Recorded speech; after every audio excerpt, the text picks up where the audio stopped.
أعوذ بالله من الشيطان الرجيم. بسم الله الرحمن الرحيم.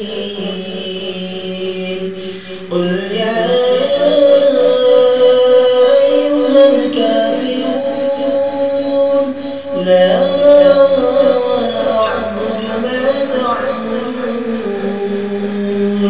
ولا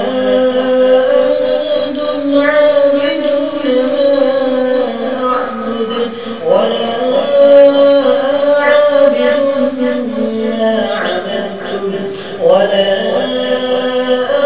أنتم عابدون ما أعبد لكم دينكم ولي دين. صدق الله العظيم.